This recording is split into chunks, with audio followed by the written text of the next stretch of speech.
안녕하십니까. 아침의 하나의 뉴스 종합 비타민 아침의 매일경제 김은미입니다. 꼭 필요한 뉴스만 콕콕 집어서 전해드리겠습니다. 시작해볼까요?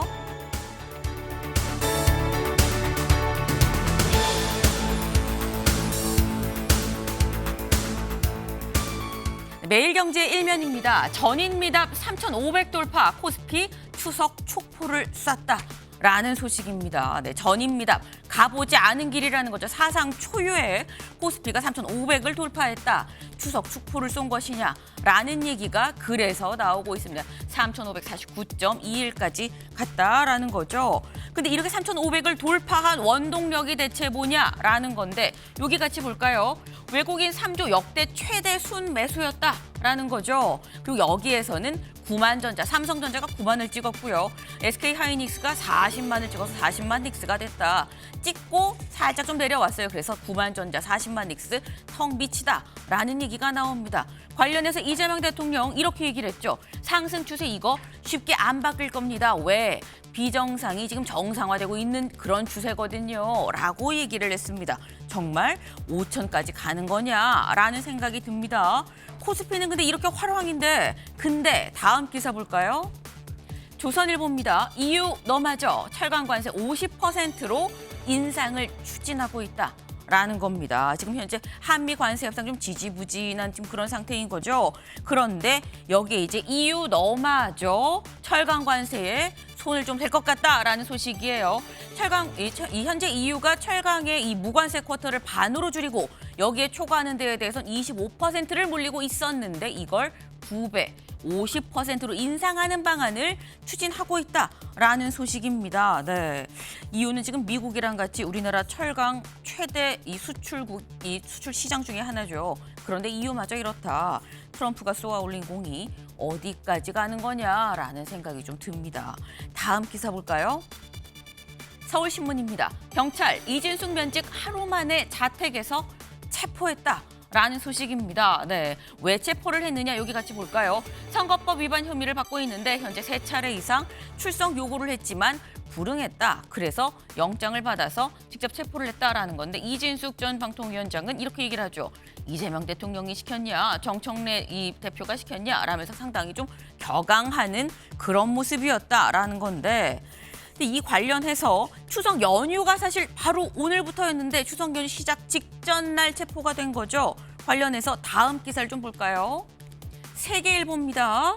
조희대냐 김현지냐 추석 밥상 이슈 경쟁이다라는 게 지금 세계일보의 일면입니다. 세계일보는 지금 추석 연휴가 시작되고 추석 밥상에 지금 뭘 올릴 거냐. 여당은 조희대를 올리고 싶은 거고 야당은 김현지 부속실장을 올리고 싶은 거고 이 지금 현재 추석 밥상을 놓고 이슈 경쟁이다라는 건데 오늘도 이런 얘기도 있었어요. 어제 이진숙 방통위원장이 갑자기 체포가 되면서 조희대냐 김현지냐 아니면 이진숙이냐 김현지냐 이런 구도도 다시 좀 재조명이 되고 있다라는 거죠. 추석 밥상 얘기도 잠시 뒤에 제가 대담으로 좀 나눠보겠습니다. 다음 기사 볼까요?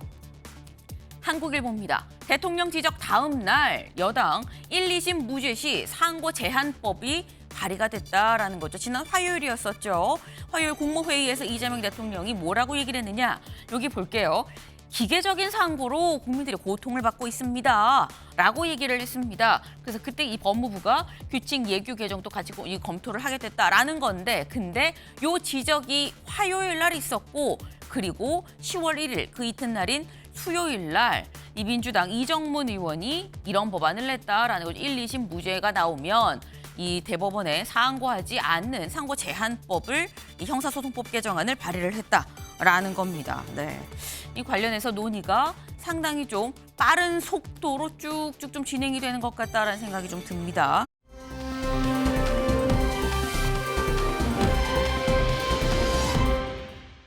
네, 이 모습입니다. 사람들이 굉장히 많죠. 여기가 어디냐? 바로 인천공항입니다. 오늘부터 추석 연휴 시작이죠. 최장 열흘간의 추석 연휴다라는 얘기가 있죠. 근데 긴 연휴다 보니까 해외로 나가는 분들도 상당하더라라는 겁니다. 근데 이번 연휴 추측컨대 하루 평균 한 22만 3천 명. 이 한 열흘 동안에 245만 명이 넘는 사람들이 인천공항을 오갈 거다. 라고 지금 공항은 전망을 하고 있습니다. 근데 오늘이 추석 연휴 첫날이기도 합니다만 또 사실 무슨 날이냐? 사실 개천절입니다. 개천절 다들 태극기 개양하는 거 잊지 않으셨죠? 네. 혹 공항 가시더라도 태극기 달고 가시면 더 좋겠다라는 말씀을 좀 드립니다. 아침에 매일경제 뉴스 종합 비타민 언제나처럼 TV로 좀 크게 보시다가요. 궁금한 점 유튜브 댓글로 남겨주시면 같이 좀 얘기를 보겠습니다. 첫 번째 키워드 들어가 볼까요?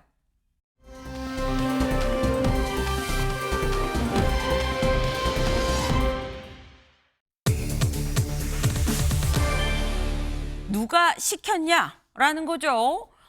이 기사 같이 보겠습니다. 경찰 이진숙 면직되자마자 자택에서 체포, 선거법 위반 혐의였다라는 겁니다. 사진 잠깐 보실까요? 이진숙 전 방통위원장 지금 손을 이렇게 들어 보이면서 내가 수갑을 찼어요 라고 지금 얘기를 하고 있는 모습이 보이시죠? 어제 오후 4시 6분 자택 지하 주차장에서 선거법 위반 혐의로 경찰에 체포가 됐습니다.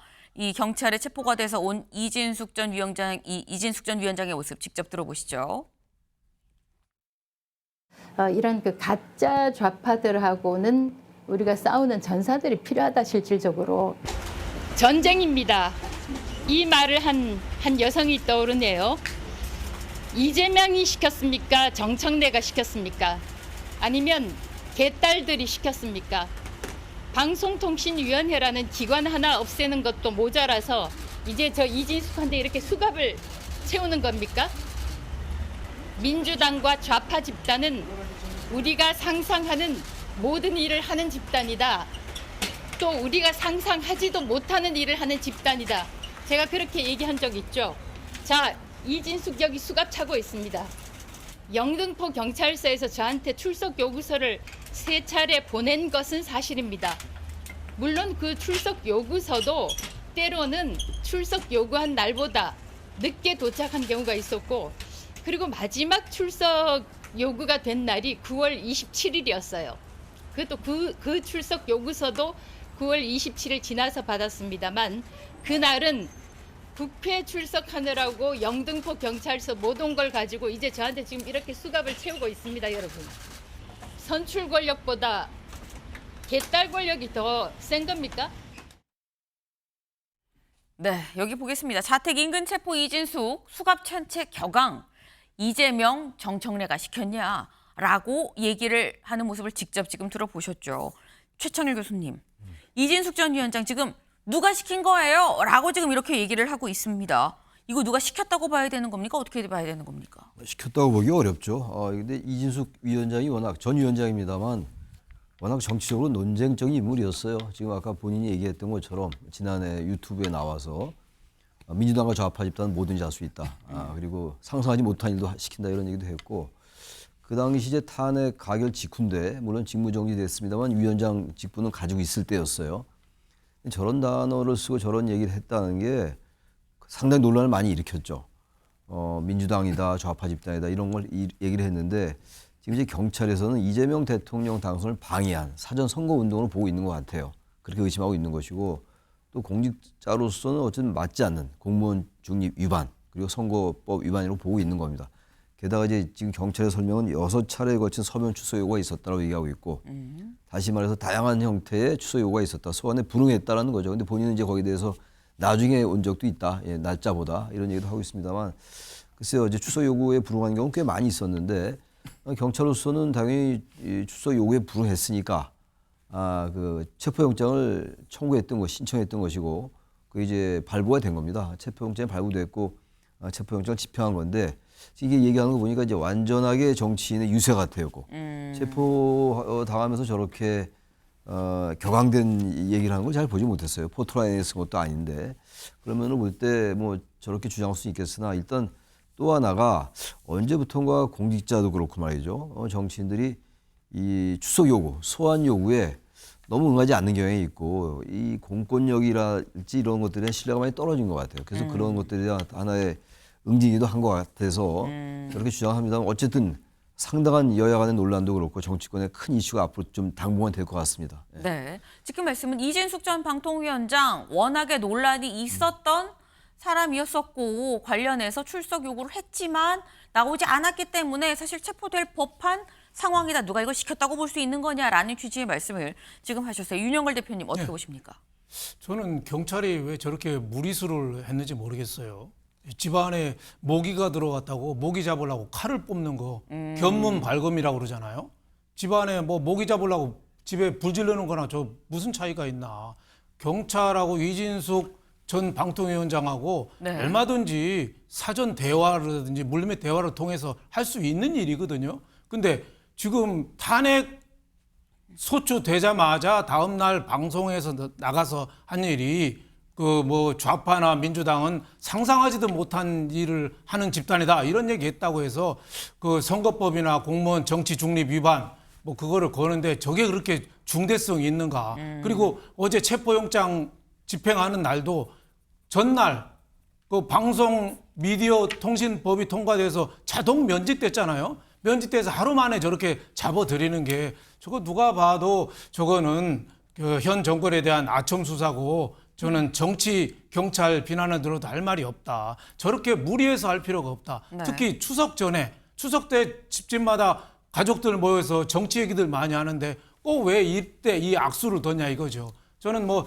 대통령실이나 행안부에는 보고를 안 했다고 하는데 저는 뭐 보고했을 가능성이 더 높다고 봐요. 다만 이제 반응을 안 보였겠죠.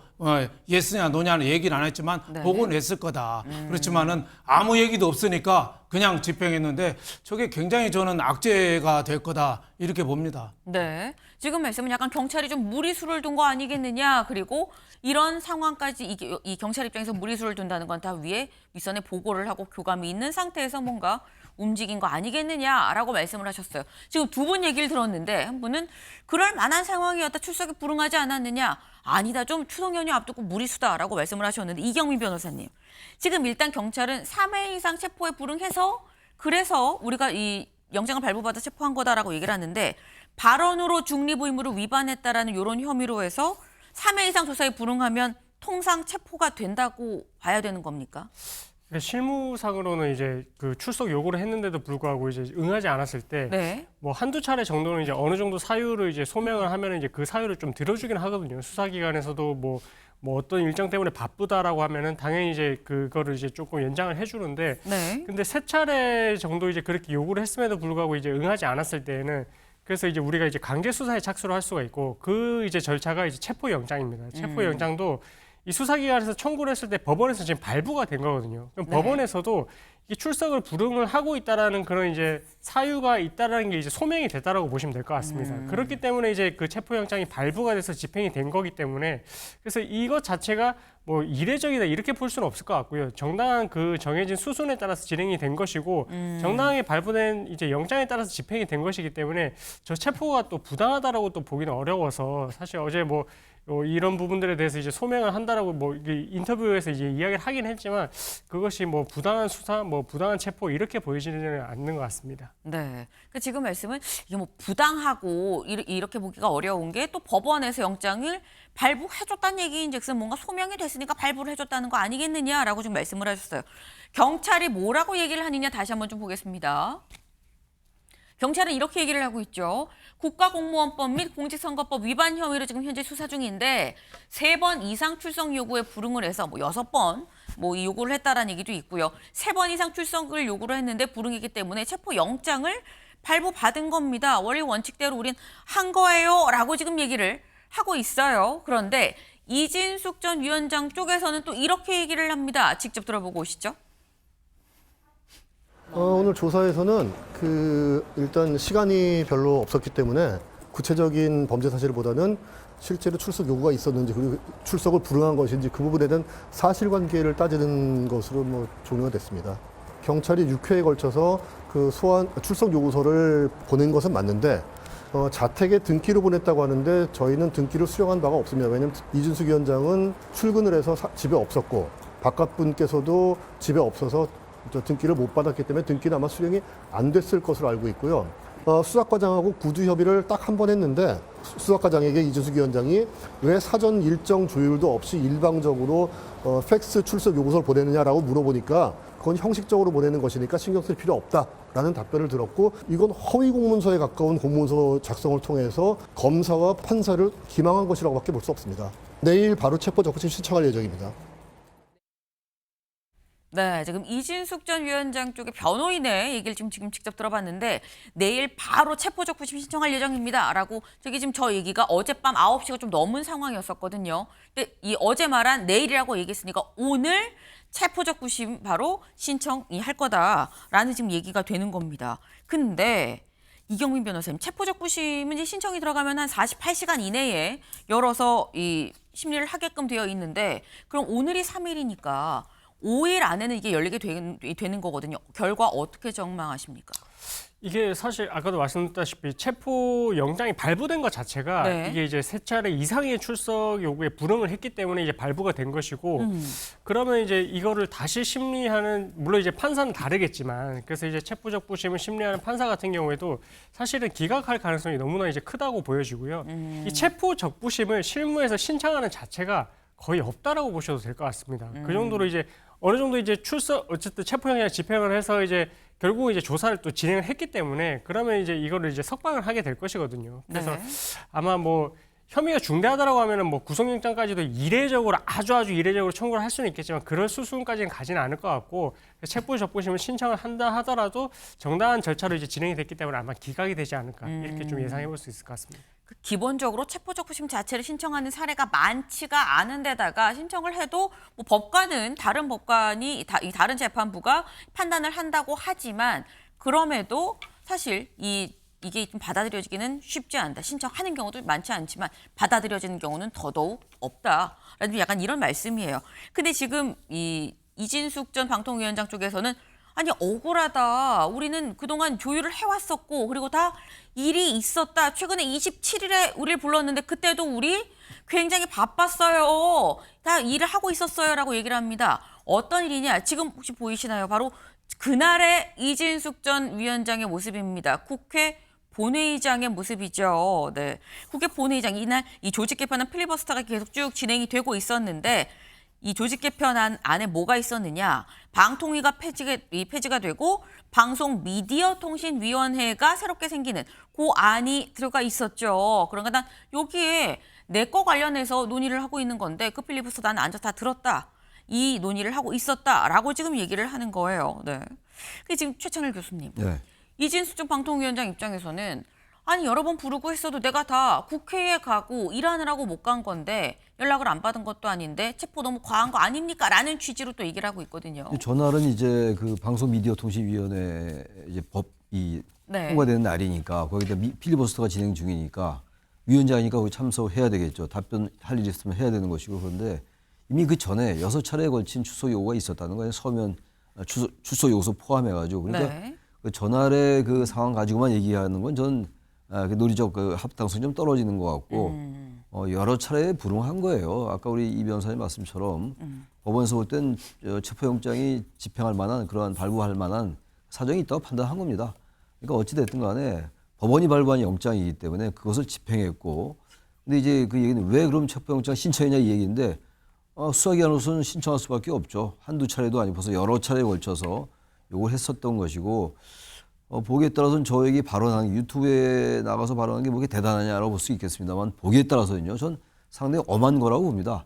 공직자가 이렇게 민주당 뭐 좌파 이런 얘기를 하고 그리고 본인 스스로를 보수의 전사다 이런 표현도 했던 걸로 제가 알고 있는데 그 정도보다 더 중요한 발언이 어디 있겠어요? 공직자로서 말이죠. 그런 부분들을 경찰이 대단히 엄하게 봤던 것 같고 특히 이제 사전 선거운동이라고 봤던 것 같아요. 보고 있는 겁니다 지금. 그래서 이제 조사하려 했던 것인데 출석에 불응했고 따라서 영장을 신청한 거라서 그 당일날에 저 문제 가지고만 해서 체포영장 신청하기 잘못됐다, 발부된 게 잘못됐다라고 얘기하는 건 상당히 저는 적절하지 않다라고 생각합니다. 네.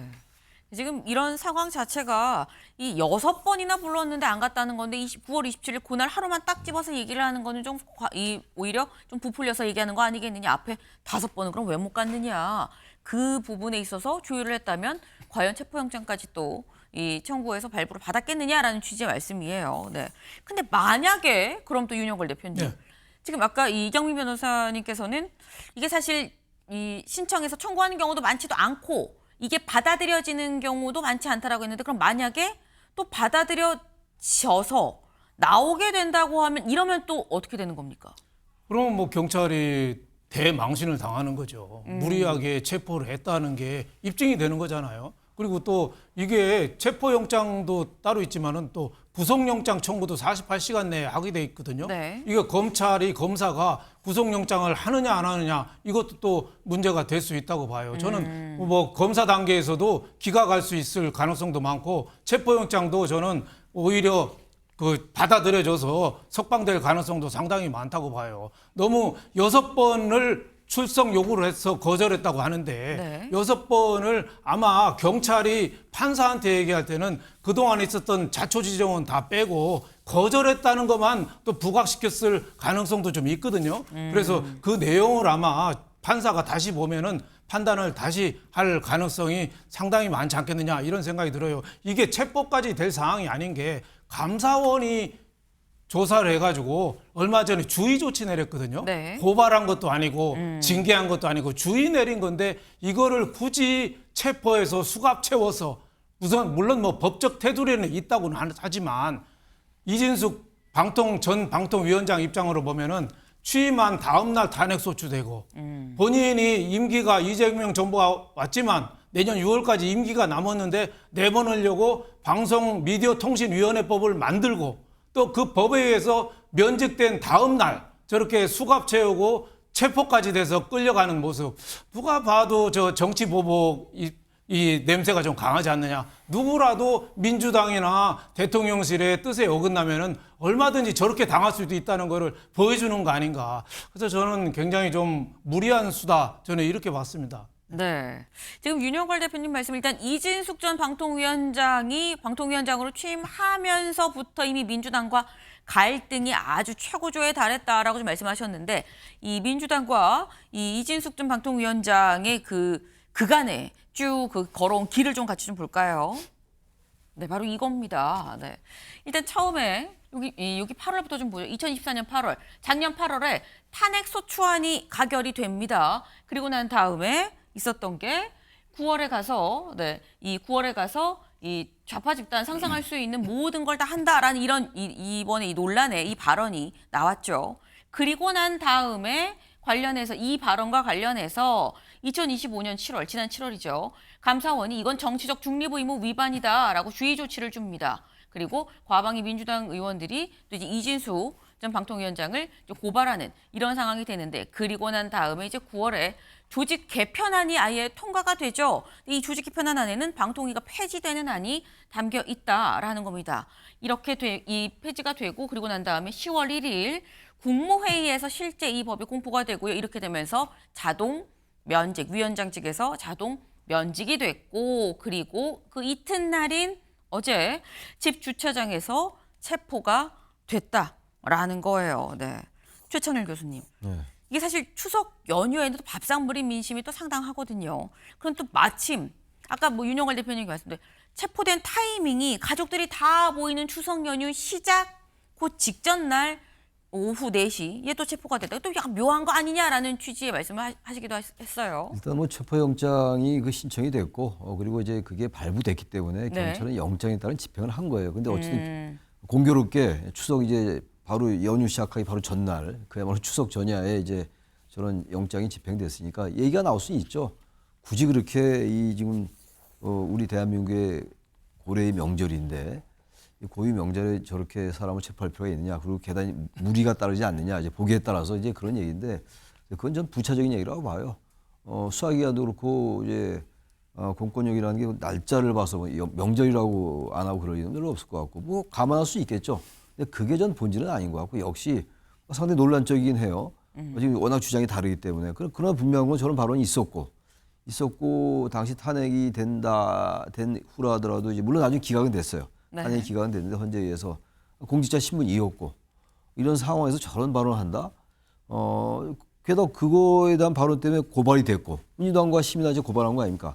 고발이 됐으니까 그걸 수사기관은 수사하는 것이고 하기 위해서 불렀고 응하지 않았고 영장 신청했고 영장 발부됐어요. 물론 나중에 체포적 부심은 어떻게 될지 모르겠어요. 제가 볼 때 체포적부심 기각될 확률이 높아요. 그렇다면 여러 가지 어떤 상황적인 논리 같은 것 또는 정황 이런 것들을 가지고 반발할 수 있겠으나 기본적으로 명분은 없다. 저런 얘기가 최종적으로 어떤 혐의가 되고 구속영장이 신청될지 모르겠으나 그럼에도 불구하고 저런 발언을 했던 건 어쨌든 선거법이나 공무법 위반으로 소지가 충분하기 때문에 거기에 따른 법 집행을 한 거예요. 지난번에 윤석열 전 대통령도 응하지 않으니까 체포영장 집행했잖아요. 그 이하도 아니다. 과도하게 왜냐면 이진숙 전 위원장이 워낙 정치적인 논쟁을 유발했던 인물이기 때문에 이슈의 중심에 섰던 인물이기 때문에 이런 논란이 나오는 것이지 영장에 따른 집행을 했던 것이다. 너무 이렇게 과하게 얘기할 건 없다라는 게 저의 기본 생각입니다. 네. 공교롭게 좀 타이밍이 좀 그렇긴 했지만 경찰 입장에서는 여러 번 소환을 요구를 나오라고 요구를 했고 하지만 응하지 않았으니까 그냥 이 순서에 따라서 영장을 치고 이 발부를 받아서 이 체포를 한 거 아니겠느냐. 그게 다만 타이밍이 좀 그랬을 뿐인 건데 공교로울 뿐이다라고 지금 말씀을 하셨어요. 네. 근데 사실 이진숙 전 방통위원장 저희가 말씀드리죠. 여기 방통위 설치법 국무회의에서 공포가 되고 이거 조직 개편안이 9월 30일에 통과가 되고 그리고 그 다음 날인 10월 1일에 국무회의에서 공포가 되면서 자동 면직이 됐죠. 이진숙 전 방통위원장 이날 면직된 바로 이날 마지막 이제 퇴근길에 이런 얘기를 했었습니다. 그거 잠깐 보고 오실까요?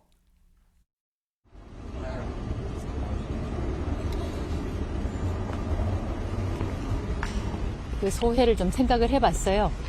근데 뭐 떠오르는 것이 이 대한민국의 법치는 오늘 죽었다.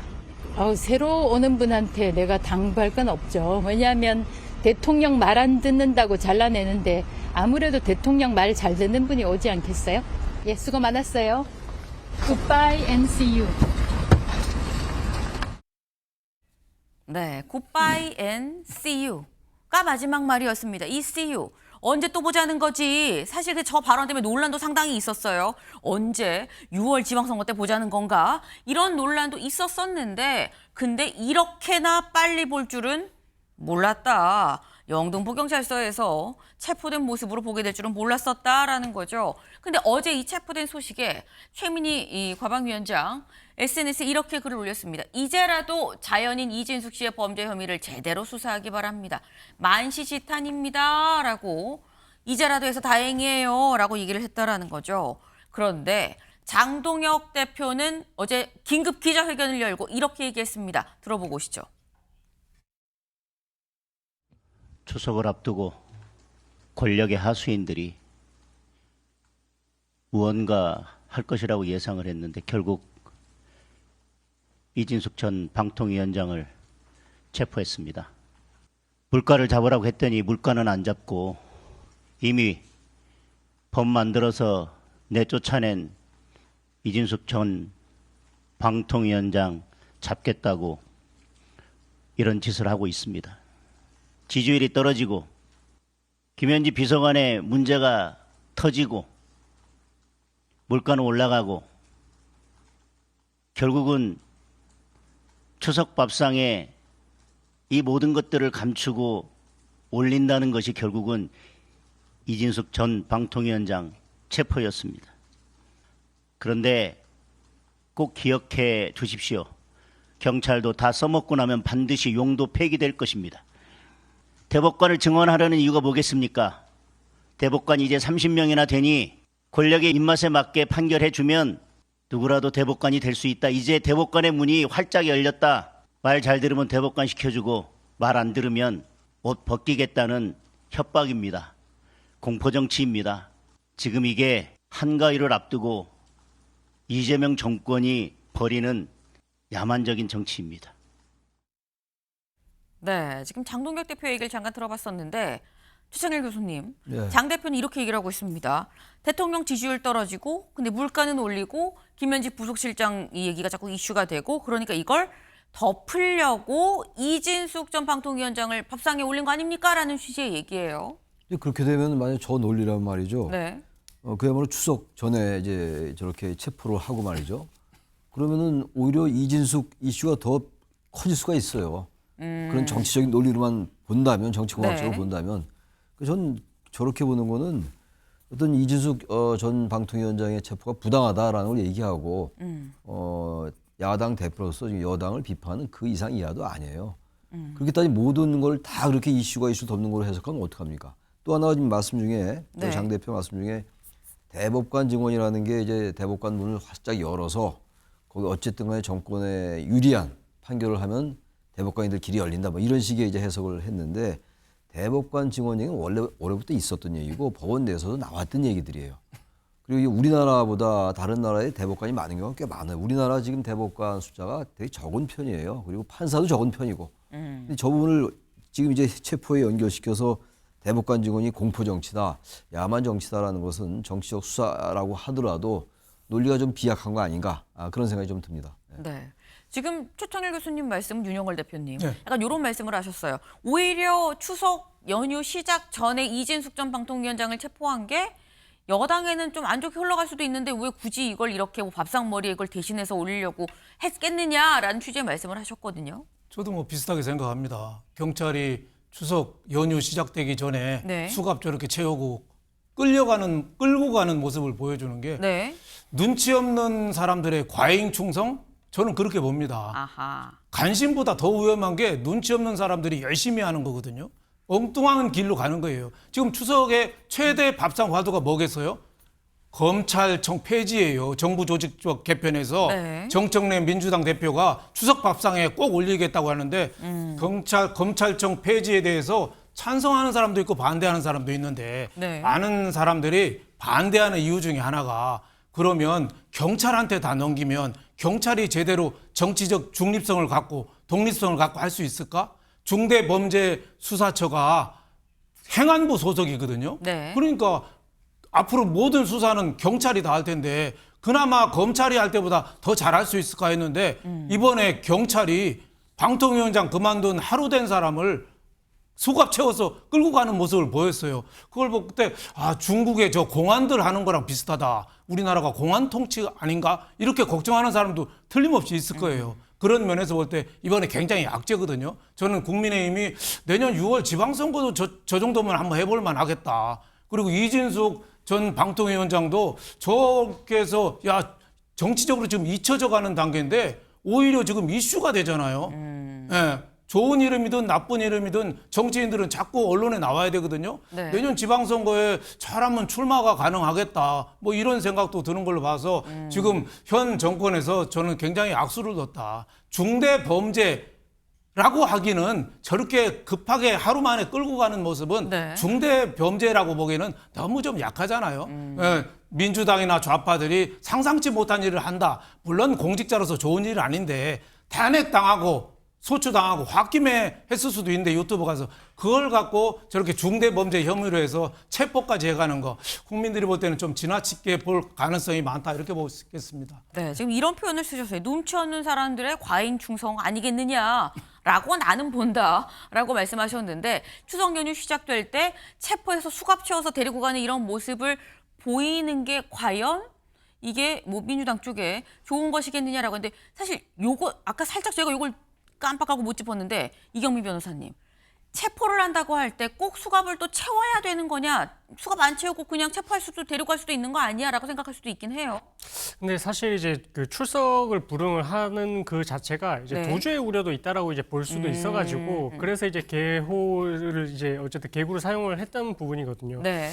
물론 이제 뭐 그렇게 안 하고도 집행을 할 여지는 있겠지만 그래도 이제 원칙적으로 봤을 때는 그런 이제 사유도 있다라고 이제 좀 의심되는 부분이 있어서 이제 했다. 그래서 이제 뭐 저런 부분들이 결국 이제 뭐 언론에 이렇게 노출이 되고 하다 보니까 네. 그런 거지 뭐 일반인들도 사실 이제 체포를 해서 이제 집행하는 과정에서는 저렇게 이제 진행이 될 수 있다 이렇게 생각하시면 될 것 같습니다. 원칙적으로는 사실 수갑을 채우는 게 맞긴 맞다. 왜냐하면 이 나오라고 했는데 불응을 했기 때문에 체포를 하는 거기 때문에 그런 차원에선 수갑을 하는 게 맞긴 맞다. 물론 안 하고 할 수도 있긴 있다라는 취지의 또 말씀을 하셨어요. 살짝 좀 판단의 여지가 좀 있는 부분인 것 같은데 어쨌거나 어제 수갑을 차고 경찰서에 지금 압송이 된 이런 모습까지 공개가 된 상황인 거죠. 그래서 나오는 게 야권에서는 여권이 추석밥상에 이진숙 전 방통위원장을 올리고 싶어하는 거 아니겠느냐라고 얘기를 하고 있고요. 여권은 야당이 추석밥상에 이걸 올리고 싶어한다라고 보고 있는 것 같습니다. 이게 대체 뭔지 다음 키워드로 만나보실까요?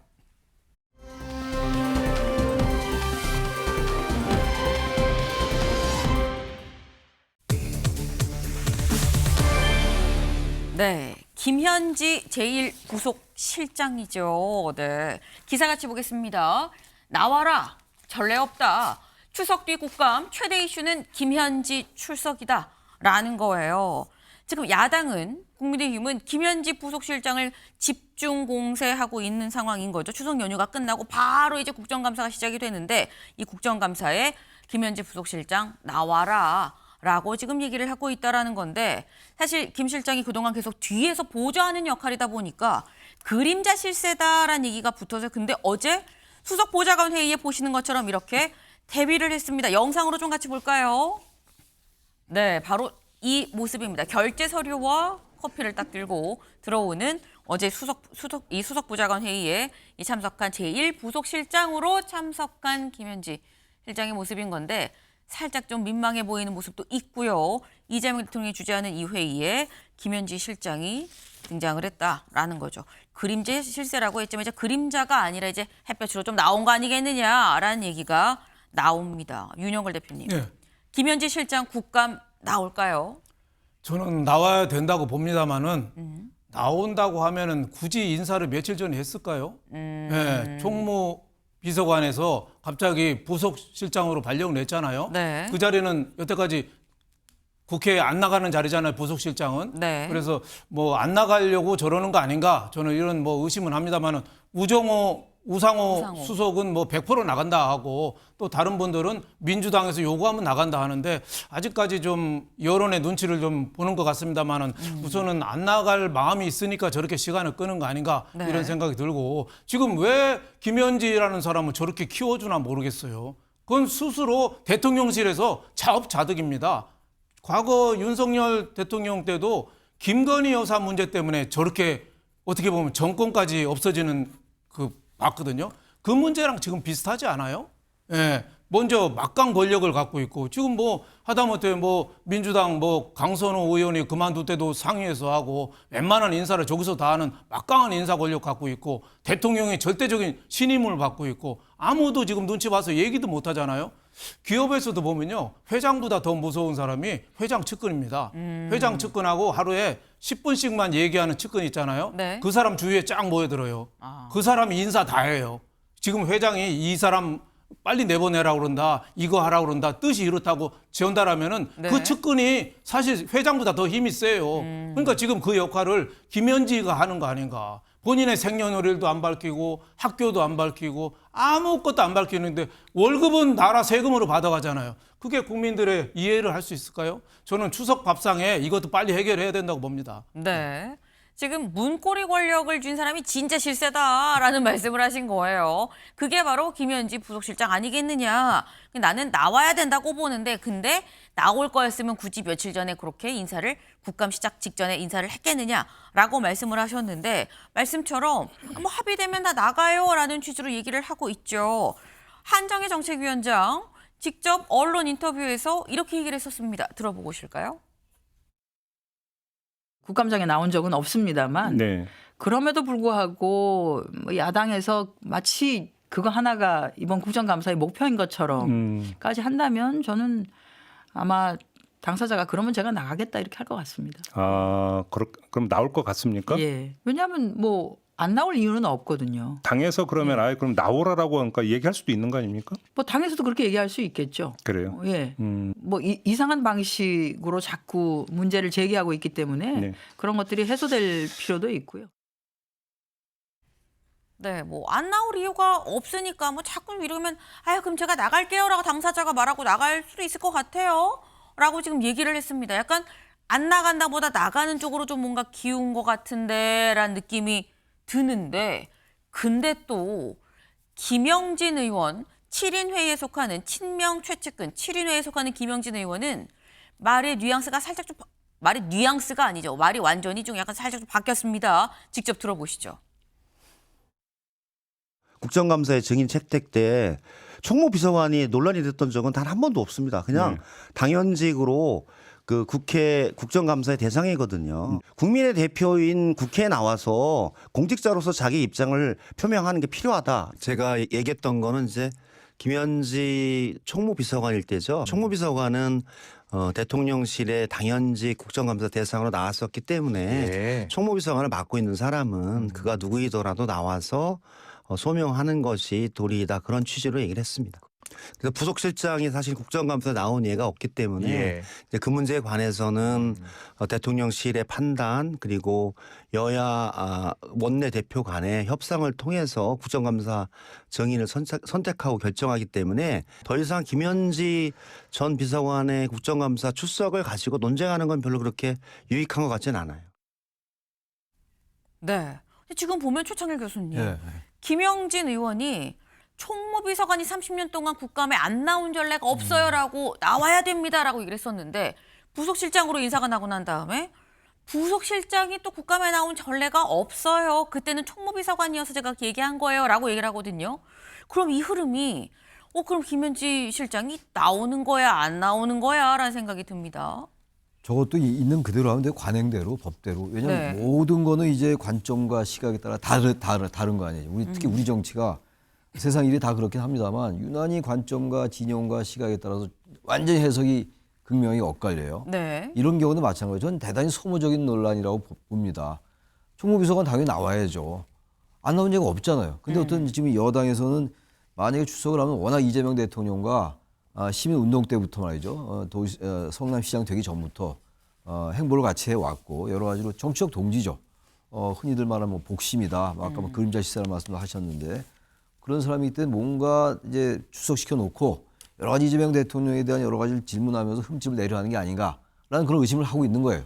여당에서. 따라서 굳이 그 야당의 그런 정치적 공방의 소재로 네. 대통령 올릴 필요가 없다라고 이제 네. 여당에서는 거기에 대해서 안 된다고 얘기했던 것이고 그러나 대통령실에서는 얘기를 안 했어요. 그리고 우상호 수석 같은 경우는 지금도 100% 출석한다고 얘기했는데 네. 총무비서관이니까 당연히 해야 되는 게 맞아요. 이럴 때는 명분을 따져야 돼요. 어차피 여야가 생각이 다르기 때문에 정치적 속내가 다른 건 다 아는 것이고 그렇다면 어느 게 명분에 합당한가를 따지는 건데 총무비서관은 당연히 나오는 건데 나가는 게 좀 맞다고 얘기했고 네. 저도 그렇게 생각하는데 근데 아무튼 간에 출석시키기 싫어서 그랬으나 그랬는지 아닌지 알 수 없겠으나 어차피 네. 부서실장이잖아요. 네.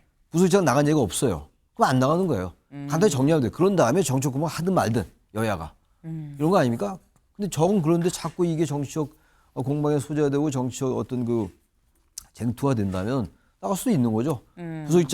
부서실장이 비서니까 말하자면 비서를 누가 나오게 하는 일이 별로 없죠. 네. 물론 총무비서관도 비서입니다만 부서실장은 좀 다르잖아요. 부서실장이라는 직책이.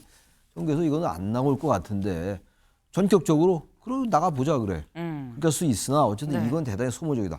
김현지 이분이 아무리 대통령의 실세인지 뭔지 모르겠으나 이 사람 하나를 가지고 이렇게 여야가 지금 출석을 시킨다 안 시킨다라는 것 자체가 대단히 소모적이고 국민들이 볼 때 별로 의미가 없다고 보기 때문에 총무비서관한테는 나가는 게 맞는데 어떤 부서실장이 됐어요. 그럼 안 나오는 거죠. 간단하게 정리하면 될 것 같아요. 네. 이게 복잡할 게 뭐가 있냐라고 말씀을 하신 거예요. 총무비서관은 그동안 계속 나왔었으니까 비서관이면 나와야 되는 건데 부속실장은 나온 적이 없으니까 안 나오겠거니 다만 합의가 되면 나올 수도 있다고 하지 않냐. 이 논쟁을 왜 하는 거냐라는 취지로 말씀을 하셨어요. 근데 또 지금 직위가 실장이니까 실장은 안 나왔었으니까 안 나올 가능성이 좀 큰 것 같긴 하다라는 취지로 지금 말씀을 하셨는데 근데 우상호 정무수석이 김현지 전 총무비서관이 제1부속실장이 되고 난 다음에 뭐라고 얘기를 했느냐 같이 볼까요? 이렇게 얘기를 했습니다. 김현지 한 사람 때문에 대여섯 명을 인사이동을 한단 말이에요. 김현지 실장 국회 출석할 겁니다. 100% 출석합니다. 라고 언론 인터뷰에서 얘기를 했다라는 거죠. 그럼 이 흐름이 여기는 이렇게 저기는 이렇게 또 우상호 정무수석이 상당히 좀 이 입지가 있습니다. 지금 현재. 그런데 여기서는 100% 나온다고 얘기를 하고요. 윤영월 대표님은 어떻게 보십니까? 저는 당연히 100% 나와야 된다고 봐요. 근데 된다고 봐야 된다는 건 이제 생각이신 건데 네. 실제 전망을 어떻게 하세요? 안 나오려고 인사한 거 아니겠어요? 저는 뭐 100% 나온다 그러면 네. 우상호 수석은 우상호 어떻게 수석은 됩니까? 뭐 별로 실세가 아니라고 봅니다. 예, 비서실장도 내가 100% 실세라고 했는데 네. 진짜 실세 아니에요. 진짜 실세는 누구냐? 대통령하고 수시로 만나는 사람이에요. 그 사람이 누구예요? 부속실장이에요. 아침 저녁으로 보는 사람. 그걸 소위 말하는 문고리 권력이라고 그러죠. 그 사람이 결정하는 거예요. 근데 원래 총무비서관은 나와야 되는 자리죠. 네. 왜 김현지 비서관은 꼭 나와야 되는 게 총무라고 해서 뭐 대통령실 청소하고 뭐 자질구레한 총무가 아니라 인사를 휘둘렀던 총무니까 꼭 나오라 했던 거예요. 그랬으면은 나왔으면 되는데 어떻게 보면 지금 제일 부속실장으로 발령을 했잖아요. 그 자리는 여태까지는 안 나온 자리인데 네. 왜 안 나오면 안 되느냐. 이제 그것 때문에 대통령이 인사까지 했어? 그러면 앞으로 그런 말이 나올 겁니다. 대통령 외 김현지. 지금은 만사 현통이라고 그랬잖아요. 만사가 김현지를 통해서 만사 현통이라고 그랬는데 앞으로는 대통령 외 김현지 이 얘기가 나올 거예요. 그래서 저는 안 나오려고 저런 인사를 했는데 나와야 된다고 봅니다. 예. 나와야 된다. 안 나오려고 지금 그래서 인사도 하고 그런 거 아니겠느냐. 아까 저희 뭐 강훈식 비서실장 어제 언론 인터뷰에서 그런 얘기가 있었죠. 실세 그 부분 같이 볼까요? 같이. 강훈식 비서실장. 네. 언론 인터뷰에서 대통령실의 실세 강훈식이라는 말에 동의합니까? 라는 질문이 나왔어요. 그랬더니 기관장이니까 뭐 제가 실세여야 그게 뭐 맞긴 한 거죠. 너무 당연한 표현 아닙니까? 비서실장이니까 직위상으로.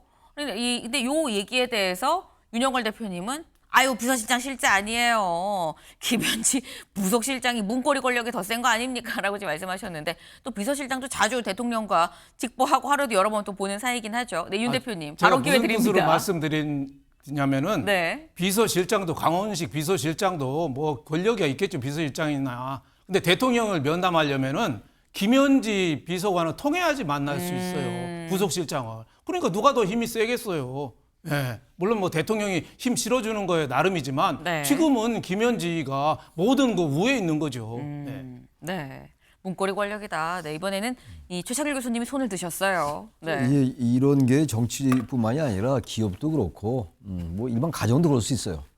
좀 이제 확장시킨 말이죠. 그런데 전 문고리 권력이라는 게 과거 이제 박근혜 전 대통령 때 얘기가 많이 나왔었죠. 정치적으로 말이죠.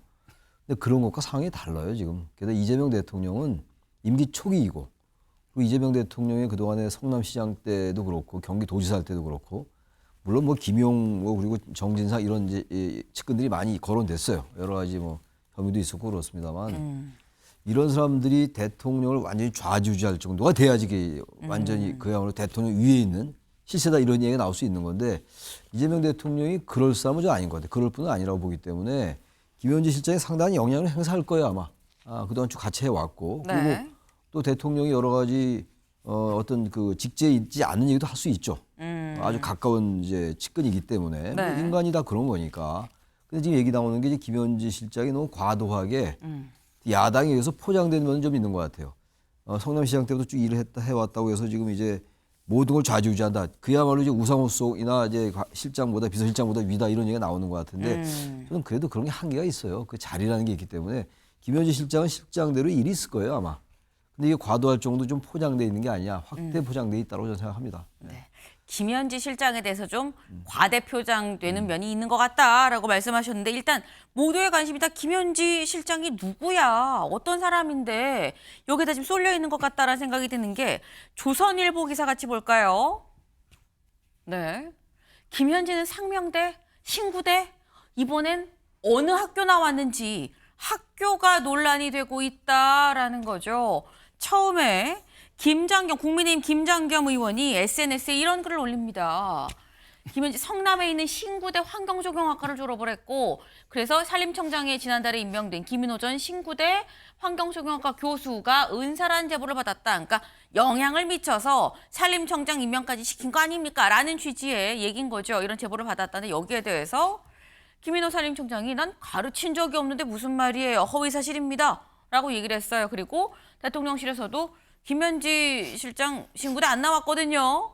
라고 그 학교 아니에요. 라고 얘기를 했습니다. 이런 가운데 어제 박원석 전 정의당 의원이 내가 알아요. 어디 나왔는지라고 얘기를 했습니다. 어디 나왔는지 직접 들어보시죠. 맞습니다. 그리고 정확하게는 학번은 93학번이고요. 98년 2월에 졸업을 했고 3월쯤에 제가 성남 쪽에 소개를 시켜준 게 맞고요. 네. 지금 이제 오죽하면 어느 학교 나왔는지가 논란이 되고 있는 이런 상황인데 최창일 교수님.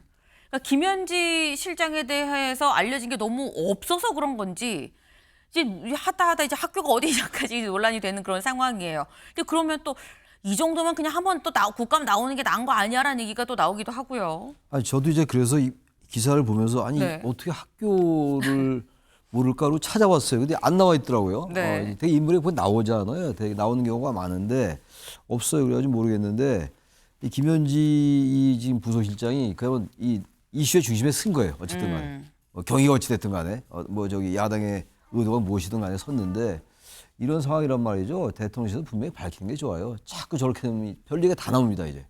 이제 그야말로 지금 우리나라가 유튜브가 워낙 발달이 돼 있어. 특히 극우 유튜버니 뭐 서로 이 극단적 편향의 유튜버들이 많기 때문에 저거 얼마나 이 얘기하기 좋겠어요. 저런 부분들은 학교 얘기까지 나올 정도 신구대냐 상명대냐 이게 대단히 이해가 안 가잖아요. 지금 2025년도 대한민국에서 그거를 얘기를 안 할 이유가 뭐가 있을까? 그래서 저 부분이 자꾸 이 논란이 자꾸 증폭되는 거예요. 다른 쪽으로 갈래를 자꾸만 치는 거거든요.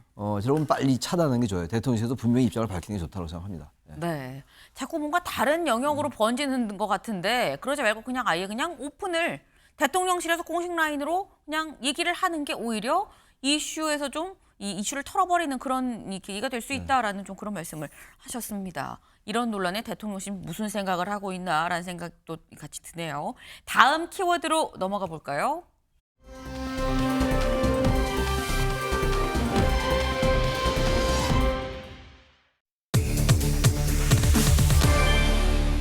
네, 이번엔 워드가 단어가 아닙니다. 보면 굉장히 뭔가 막 노을이 막 석양이 지고 있고요. 그런 가운데 비행기가 들어오는데 코리아라는 지금 비행기가 들어오는 이제 유도원인 것 같아요. 무슨 얘기인지 기사 같이 보시죠. 네, 이 대통령이 항공기 유도원 역할을 했다. 경주 에이펙 홍보 영상에 깜짝 등장했다라는 거죠. 아까 본 그 뒤통수 보니까 이재명 대통령이었네라는 거예요. 이 영상 같이 보고 오시죠.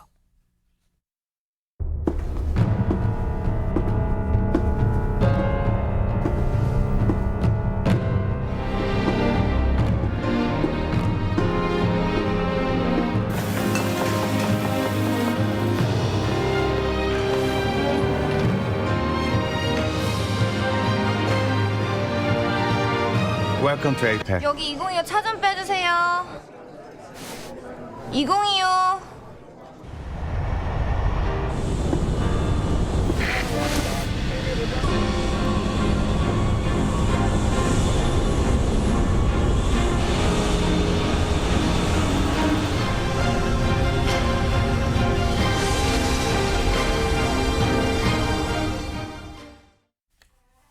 네, 지금 보니까 이게 에이펙 홍보 영상입니다. 이제 10월에 경주에서 있을 에이펙 관련한 홍보 영상에 지금 저희가 아는 유명인사들은 거의 다 나온 것 같아요. 지금 보니까 박찬욱 감독도 잠깐 무슨 카메오처럼 살짝 나왔고요.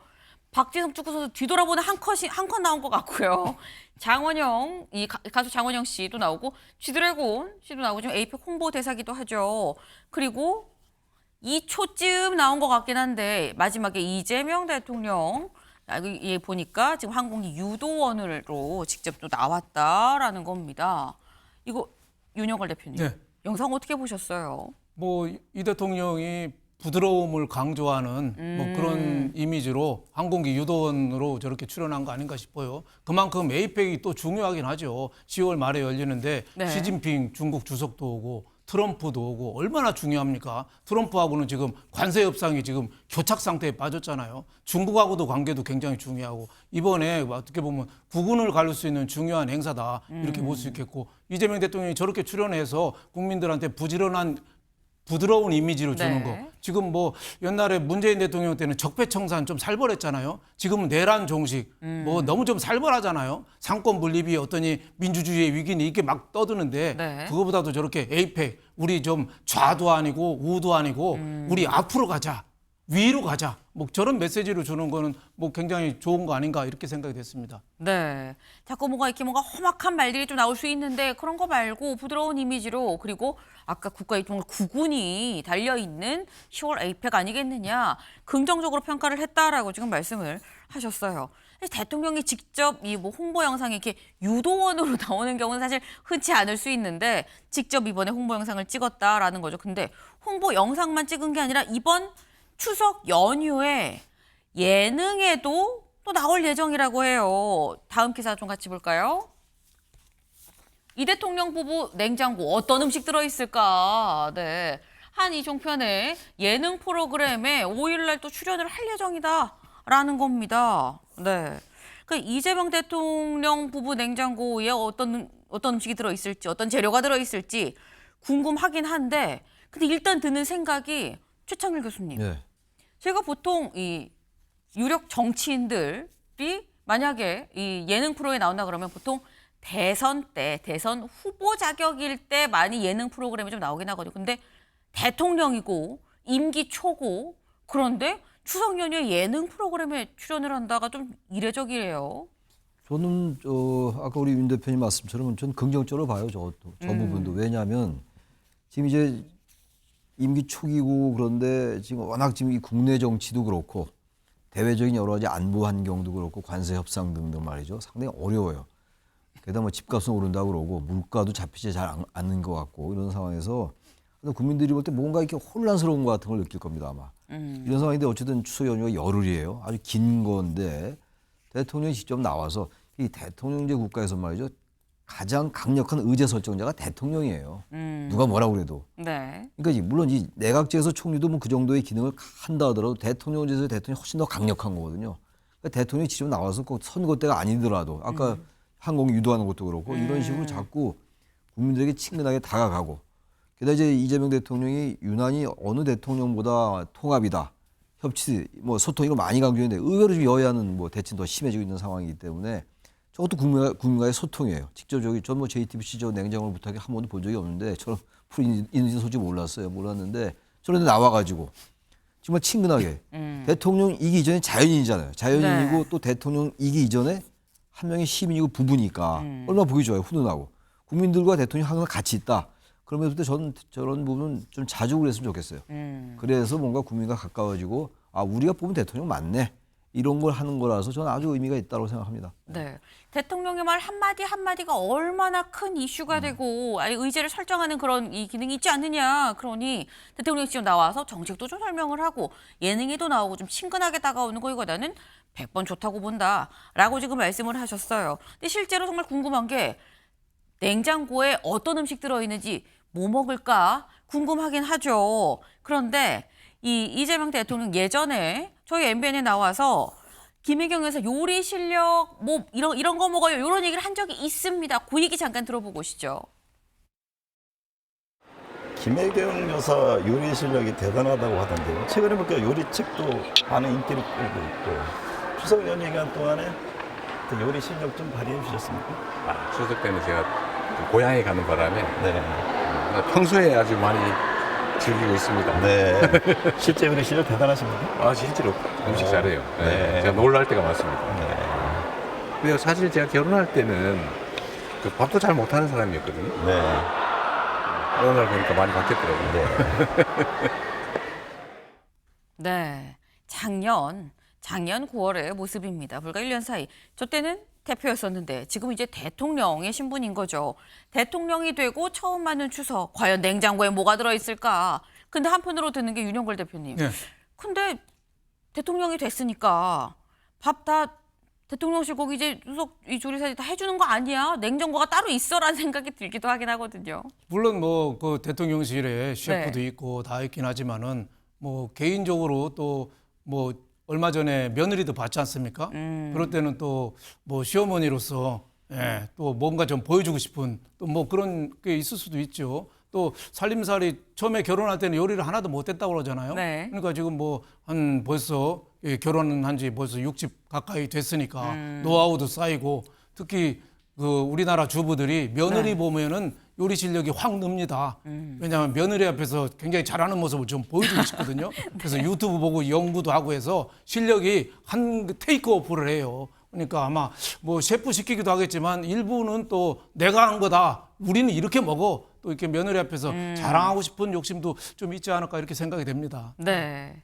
사실 얼마 전에 또 이 며느리를 또 본 입장이죠. 그러다 보니까 며느리 받고 처음 맞는 명절 또 어떻게 또 음식을 할 건지 그런 부분에 있어서 냉장고에 냉장고에 또 따로 있지 않겠느냐라는 이런 말씀을 하셨는데 사실 냉장고에 뭐 들었나 보다도 예능에 출연을 할 때 이 보이는 게 다들 관심이 가는 이유 어떻게 사는데 둘이 뭐라고 서로 불러? 요런 부분들인 거죠. 요 얘기 김혜경 여사도 저희 MBN에서 이런 얘기를 한 적이 있거든요. 잠깐 들어보고 오시죠. 김혜경 씨의 남편 이재명 후보와 전화 연결을 합니다. 이 후보님 안녕하십니까? 네, 반갑습니다. 네, 네. 옆에 계신데 격려의 말씀 서로 한 말씀 나누시죠. 네. 여보세요? 아, 여보, 나요. 아, 뭐라고 불러야 될지 제가 좀 헷갈리는데요. 여보라고 평소에 불러야 하던 대로 될지 하세요. 자기야라고 불러야 될지. 바쁘죠? 공식적으로는 여보, 예. 그리고 사적으로는 자기죠. 우리 정 앵커님이 혹시 너무 깊이 물어보시면 적당한 선에서 잘 설명해 주시기 바랍니다. 글쎄요. 생각해 보겠습니다. 네, 사실 이렇게 그냥 일반 사람들이 궁금해하는 서로 뭐라고 부르지? 둘이 무슨 얘기할까? 뭐 이런 부분들, 이런 모습들이 궁금하기 때문에 예능에 출연한다고 할 때 더 눈길이 가는 부분이 분명히 있는데, 근데 아까 제가 이런 질문을 드렸었어요. 근데 지금 사실 임기 초 뭐 바쁘고 지금 첫 추석 연휴고 그런데 굳이 예능 홍보 영상 찍고 예능도 하고 윤석열 대표님은 왜라고 생각하십니까? 아무래도 국민들한테 추석 때 연휴 때 좀 가정적인 이미지, 부드러운 이미지 뭐 이걸 강조하고 싶지 않겠어요? 지금 뭐 지지율도 대통령 지지율도 지금 초기에 좀 올라가다가 지금 자꾸 하락세잖아요. 그러니까 이거를 뭔가 좀 브레이크를 잡는 그런 계기를 마련하는데 저렇게 에이펙 홍보 영상도 나오고 네. TV 예능 프로 출연해서 좀 부드러운 이미지, 나는 원래 부드러운 남자야. 뭐 이런 거 지금 정치적으로나 정책적으로는 굉장히 네. 강경 정책이 좀 많잖아요. 상권 분립을 흔든다든지 조희대 대법원장에 대한 압력이라든지 또 노란봉투법 반기업적인 또 법도 또 많이 가고 있고 한데 그거를 좀 중화시키는 그 부드러운 이미지를 강조하는 그런 역할을 한다고 봅니다. 네, 지금 약간 뭐 요즘에 좀 지지율도 좀 주춤하고 그러니까 그런 거 그리고 좀 조직 개편안이나 이런 부분들에서 좀 시끌시끌한 그런 부분들에 대해서 그거를 좀 잘 좀 순화하는 그런 차원에서 예능 출연도 하는 거 아니겠습니까?라고 말씀하셨는데 지지율이 어제 나왔죠. 지지율 같이 볼까요? 저희가 추이를 좀 볼 수 있도록 좀 준비를 해봤습니다. 7월 넷째 주부터 쭉 나와 있는데 파란색이 지금 이 긍정이고 이 빨간색이 좀 부정인 거예요. 지금 긍정 지지율이 64, 65까지 갔다 57, 62, 59 그리고 어제 57로 2주 전에 비교해서 2%포인트 떨어지는 거. 제가 항상 말씀드리는 게 여론조사는 뭐다? 추이다라는 건데 여론조사 지금 추이가 자꾸 떨어지고 있다라는 거예요. 반면에 부정평가는 조금씩 또 오르고 있다라는 거죠. 그러다 보니까 이재명 대통령 입장에서는 이 지지율을 의식하지 않을 수 없는 상황 아니냐라는 얘기가 또 나옵니다. 최 교수님. 뭐 지지율 대통령도 그렇고 정치인들이 지지율을 의식 안 할 수가 없어요. 과거에 윤석열 전 대통령은 지지율에 일희일비하지 않는다고 그랬는데 일희일비해야 돼요. 지지율이라는 게 국민들의 반응이거든요.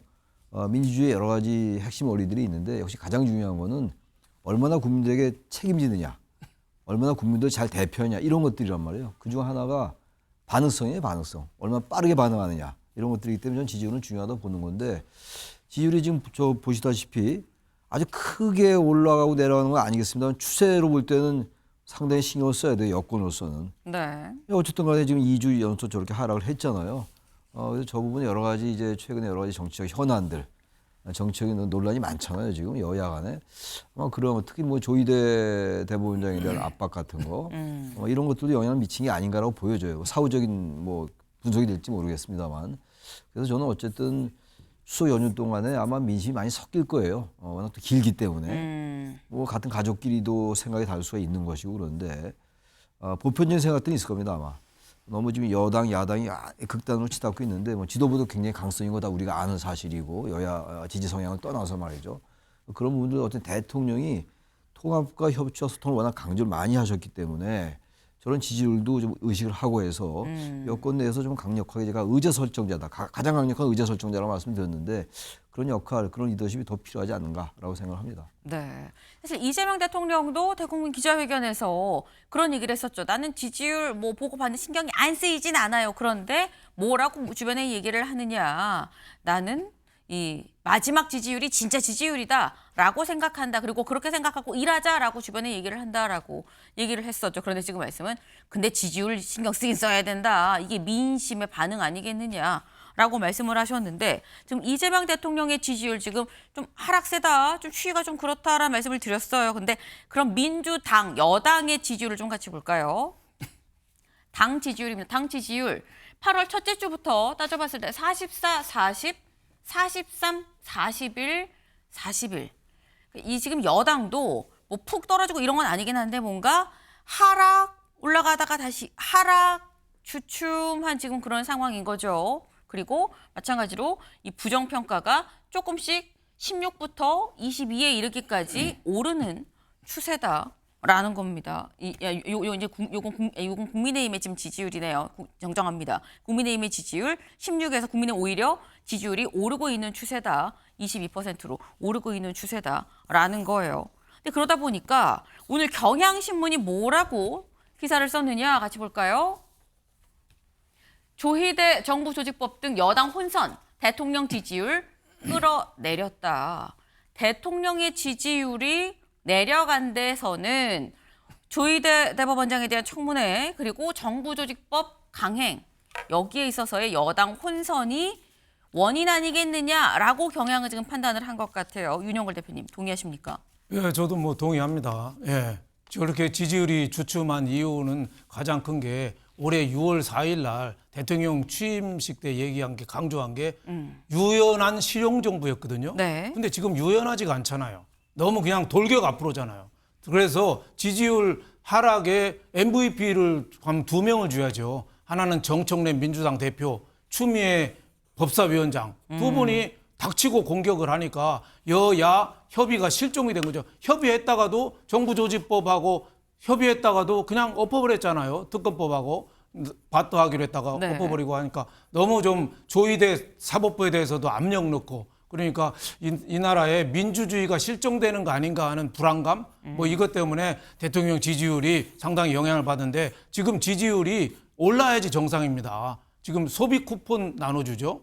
지금 코스피 주가 지수가 3,500 사상 최고치 돌파하고 있어요. 그리고 새 정부 들어온 지 이제 딱 4개월 됐습니다. 한 6개월간은 허니문 기간이거든요. 언론도 비판을 자제합니다. 그럼 더 올라야 되는데 지금 뭐 여기까지 꼭대기고 주춤해서 내려오고 있는 거는 유연한 실용 정부가 안 됐기 때문에 국민들이 불안하고 불만 갖고 있고 불신하는 거죠. 특히 검찰청법 개정안은 우선 검찰청을 없애고 1년 내에 보완하겠다는데 제가 85년에 용산 청과시장이 가락시장으로 이전했거든요. 네. 그때 제 기자 때 쫄병 기자 때 봤는데 그때도 이거보다는 준비 더 많이 했어요. 네, 가락시장으로 농수산물 시장 갈 때도 이거보다 더 오래 준비했는데 지금은 우선 검찰청 없애고 보안입법은 1년 내에 천천히 하겠다. 근데 이게 판검사 전문가들이 모여서 몇 년을 해도 이게 보안입법이 부족하다는 겁니다. 그러니까 우선 저지르니까 국민들 볼 때는 불안할 수밖에 없죠. 그리고 또 하나는 경제가 좀 나쁘잖아요. 그리고 또 하나 더 드리면 왜 국민의힘은 안 오르느냐. 대통령하고 민주당은 마음에 안 드는데 국민의힘은 아직도 국민들이 볼 때는 대안이 아니다. 이렇게 생각한다고 봅니다. 지금 뭔가 불안해하는 그런 모습들이 분명히 있지 않느냐라는 거예요. 그러니까 떨어질 수밖에 없다. 그리고 자꾸 아까 뭐 MVP 2명을 꼽으라 그러면 정청래, 추미애 두 사람 아니겠느냐라고 말씀을 하셨는데 사실 지금 윤 대표님의 말씀은 야권에서 여권을 보는 좀 그런 시각인 거죠. 그런데 친명 인사고 또 최측근 인사로 꼽히는 사람 중에서도 약간 비슷한 이 두 사람을 꼽는 경우가 있습니다. 누구 얘기인지 직접 들어보시죠. 네, 저는 지금 대한민국 국회 법사위가 저는 재구조화될 필요가 있다는 생각이 많이 들었어요. 너무 소모적이고 국민들 보시기에 적절한 법사위 운영이 아니다라는 생각이 들어요. 정당 지지율도 지금 사상 최저로 지금 나오고 있거든요. 전국 교체 이후로. 왜 그랬을까? 그거 저는 더불어민주당의 그 지도부와 그다음에 지금 조희대 청문회를 진행했었던 법사위원장과 많은 사람들이 저는 고민해 볼 필요가 있다. 왜 이렇게 국민들께서 이재명 대통령께서 특별히 잘못하는 것도 없는데 지지율이 우하향에서 떨어지고 있는지에 대해서 살펴볼 필요가 있고 3대 개혁해야 되는데 너무 시끄러운 방식으로 하는 것은 현명하지 않다고 생각합니다. 예를 들면 오늘 법사위 청문회 이런 거요? 자꾸 이간질하지 마. 아니, 나랑 추미애 대표랑 이간질하지 마. 아니. 근데 왜 개혁 과제를 실천하는데 지지율이 더 안 오를까? 국민들이 개혁에 대해서 찬성하는데 이거는 당도 잘 들여다볼 필요는 있어요. 적어도 정치 선배로서 내가 느낄 때는 국민이 압도적으로 지지하는 개혁 과제를 실천하고 있는데 왜 지지율이 안 오를까? 네. 이런 고민을 정치인들이 해야 된다고 생각합니다.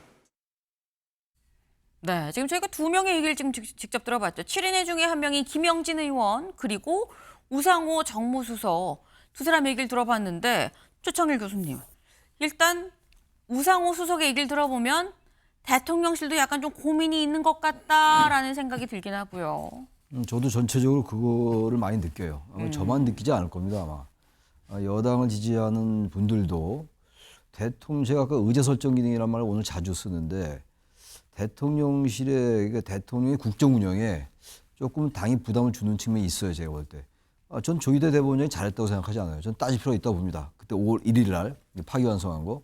전원 합의체 너무 빨리 갔고 9일 만에 또 판단 내렸고 이런 것도 그렇고 왜 도대체 그렇게 했는지를 따져볼 필요는 있는데 그게 이제 조희대 대법원장 물러나 사퇴 얘기가 나왔단 말이에요, 이게. 그러니까 일단 그 단계가 좀 약간 비약하는 것 같으면서 그 방식 자체도 너무 강성으로 나가니까 설령 조희대 대법원장이 문제가 있다고 생각하는 사람들도 방식은 저거 너무 거친 거 아닌가? 라는 걸 느낄 것 같아요. 느낀다고 봅니다. 많은 사람에 따라 또 사람에 따라 다르긴 합니다만 아마 그러한 부분을 지금 이제 우상호 수석이라든지 김영진 의원이 지적하는 것 같고 또 대통령실과 약간 이견이 있었던 게 몇 개 있었어요. 당이 상당히 이제 앞서 나가니까 대통령실 입장에서 볼 때 제동을 걸 수도 없는 노릇이고 또 잘못 얘기했다가는 이게 여권 내 갈등을 비칠 수 있는 거라서 임기 초기인데 말이죠. 그런 여러 가지 좀 애로가 있는 게 아닌가 대통령실 내부적으로. 따라서 저는 그래서 지금 어쨌든 아까 제가 말씀드린 것처럼 지지율이 떨어지는 것 네. 이게 대단한 수치는 아니라 하더라도 뭐 거기에 너무 과도하게 얽매일 필요는 없겠습니다만 그 부분을 너무 과소평가할 건 아니다. 한 번 정도 떨어질 수 있는데 2주 정도 이렇게 떨어지고 이런 경향 당도 네. 그렇고 그러면 대통령이 열심히 하고 있는데 그거는 당이 원래 이제 대통령의 지지율을 뒷받침해야 되는 건 좀 그건 아닌 것 같아요. 그러니까 뭐 정청래 대표나 추미애 위원장 얘기들 많이 하는데 그러면 완전히 배제할 수는 없다. 그런 것들이 지지율에 반영됐다는 인식을 현실 인식을 지금 저 김영진 의원이나 여권 내에서 특히 이제 대통령실에서 하고 있는 게 아닌가라는 생각이 듭니다. 네. 지금 최창일 교수님이 사실 나도 그런 생각을 좀 했었다. 나만 이런 생각을 하겠느냐. 대통령실이 좀 고민이 있을 거다. 지금 대통령이 보여야 되는데 대통령이 안 보이고 자꾸 민주당, 여당의 모습만 좀 보이는데 여기에 대한 고민이 분명히 있긴 있을 거다라고 말씀을 하셨어요. 네. 사실 정청래 대표가 이런 얘기를 했었죠. 근데 바로 어제 아침 최고위에서 뭐라고 얘기를 했느냐. 개혁은 자전거 페달과 같다. 그래서 잡고 계속 밟아야 넘어지지 않는다라는 얘기를 했었는데 페달을 빨리 밟는 것과 천천히 밟는 거, 요 차이는 또 분명히 있을 수 있겠죠. 추석 연휴, 그리고 연휴가 끝나고 난 다음에 페달이 빨리 돌지 천천히 돌지를 좀 봐야 될 것 같습니다. 네.